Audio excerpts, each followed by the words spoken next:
Olá, caros amigos do YouTube, eu sou Kátia Magalhães, sejam todos muito bem-vindos ao canal Chá com Debate, o seu espaço de interlocução livre e democrática na internet.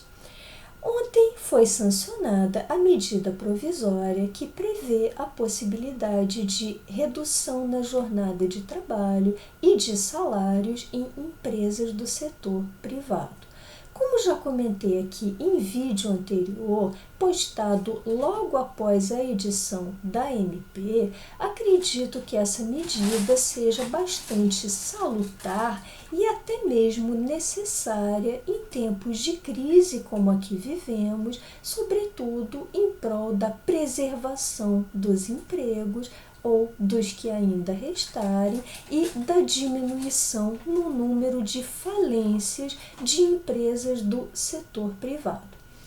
Contudo, quando abordamos essa MP, estamos tratando apenas de um dos lados da moeda, sobra o outro. De fato, de que forma tem sido tratada essa mesma questão de redução salarial no que diz respeito ao setor público? Como vocês devem ter acompanhado na semana passada, o Supremo Tribunal Federal deliberou por maioria de votos pela irredutibilidade dos salários dos servidores públicos, ou seja, pela impossibilidade de redução de salários do pessoal empregado no Estado. Vamos esmiuçar aqui um pouco essa questão. Logo no início dos anos 2000, pouco depois do advento da Lei de Responsabilidade Fiscal, um determinado partido político ingressou no STF e questionou a constitucionalidade de certos dispositivos dessa Lei de Responsabilidade Fiscal que previam a possibilidade de redução no salário de servidores públicos sempre que a despesa com o pessoal excedesse o teto de gastos. Tantos anos depois, quase 20 anos depois, ou seja, no ano passado, em 2019, o caso foi finalmente levado a julgamento. Antes de mais nada, eu queria tecer um breve parêntese aqui para que vocês compreendam, se porventura não forem da área jurídica, o que está em jogo no exame da constitucionalidade de um determinado dispositivo, de alguma norma, de uma determinada lei. O que um julgador tem de examinar, tem de aferir quando delibera se esse dispositivo questionado é ou não constitucional.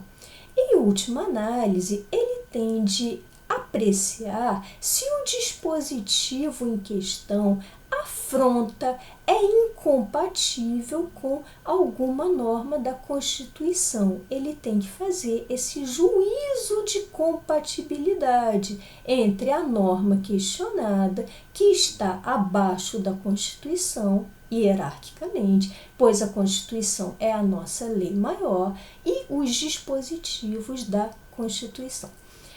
Bom, fechado esse breve parêntese, já pedindo escusas aqui, uma certa desculpa pelo abuso do tempo de vocês, mas acho que era um esclarecimento necessário só para situar a questão.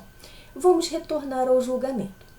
Retomado o julgamento, o caso foi relatado pelo ministro Alexandre de Moraes.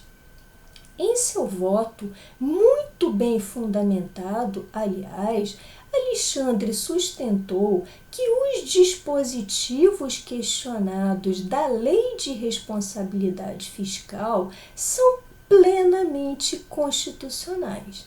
Para tanto, Alexandre invocou um dispositivo da nossa própria Constituição, que vem a ser o artigo 169, parágrafo 4º. O que diz esse dispositivo da nossa Constituição, uma regra constitucional? Segundo essa regra, é possível extinguir um determinado cargo público com a consequente perda do emprego pelo servidor, sempre que a despesa com o pessoal ultrapassar o limite estipulado em lei. Ou seja, é uma norma bastante gravosa que pode acarretar até mesmo a demissão do servidor. E essa norma consta da nossa Constituição Federal.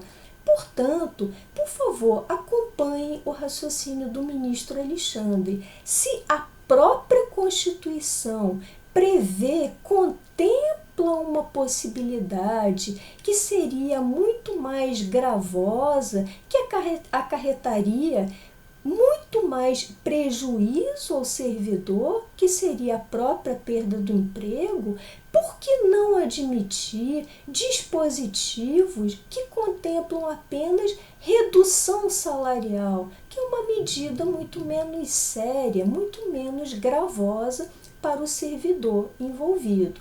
Esse foi o belo raciocínio de Alexandre de Moraes, que foi acompanhado nesse seu entendimento pelos ministros Gilmar Mendes e Barroso.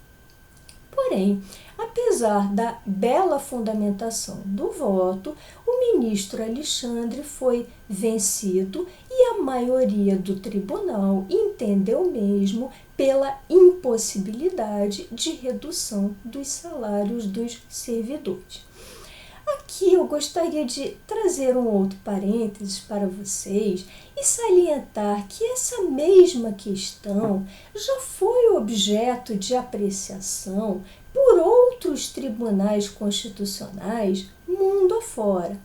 Como noticiado na semana passada pelo jornal Gazeta do Povo, deixarei o link aqui na descrição para que vocês possam verificar, Portugal, em 2011, teve de se deparar com essa mesma situação. Em uma crise fiscal seríssima, houve um projeto de lei, finalmente uma lei aprovada pelo parlamento que dispunha sobre a redução de 10% nos salários dos servidores. Dessa forma, o Tribunal Constitucional português, ao ser provocado da mesma forma como foi o nosso Supremo Tribunal Federal aqui no Brasil, o Tribunal Constitucional lá em Portugal entendeu ser perfeitamente possível proceder-se à redução dos salários de servidores sempre que a despesa com o pessoal excedesse o limite previsto em lei. Como bem deliberado pelo Tribunal Português, afinal, o serviço público não é um fim em si mesmo, é apenas um meio para que o Estado execute certas tarefas que lhe cabem. Dessa forma, se as despesas com o pessoal acarretam uma crise fiscal, um rombo e excedem os limites orçamentários, o Tribunal Português bem entendeu, sim, ser plenamente possível essa redução nos salários de servidores. Contudo, infelizmente, não estamos em Portugal nesse aspecto e, mais uma vez, o Supremo Tribunal Federal, em sua maioria, não ousou enfrentar as poderosas corporações de servidores públicos. Dessa forma, criou mais uma situação muito iníqua, muito injusta neste país. De um lado, temos trabalhadores do setor privado lutando pela sobrevivência e aceitando qualquer tipo de redução salarial para a manutenção dos seus empregos, para não perderem seus aluguéis, para poderem pagar aluguéis e não irem habitar as ruas como tanto tenho lido na mídia. Por um lado, temos essas pessoas plenamente dispostas a negociar reduções salariais, novas condições de trabalho, E, por outro lado, agora com o beneplácito do Supremo Tribunal Federal, temos uma determinada casta de pessoas nesse país que são verdadeiramente intocáveis, que não podem sofrer nos seus salários uma redução de R$ 1 sequer, porque seria essa uma medida considerada inconstitucional pela Suprema Corte. A meu ver, mais uma prova de covardia dessa instituição, em sua maioria. Acredito que na mesma covardia tenha incorrido Bolsonaro ao postergar, ou melhor, postergar não, ao desistir, acredito que ele tenha desistido do envio ao parlamento do projeto de reforma administrativa que conferiria uma verdadeira feição nova ao serviço público, tornando-o mais eficiente e mais competitivo. Contudo, também o chefe do executivo não ousou enfrentar as corporações poderosas. Dessa forma, nos vemos nos arrastando aqui em meio a esses dois Brasis, um deles representado por pessoas do setor privado e outro pelas castas de servidores públicos separados por um fosso que só se agrava, que só se agiganta devido aos reflexos, aos tristes reflexos da pandemia e devido à nossa crise econômica sem precedentes. Bom, essas eram as reflexões que eu gostaria de compartilhar com vocês hoje. Se tiverem gostado desse vídeo, deixem seus likes, comentem. Por hoje me despeço e até o próximo Chá com Debate.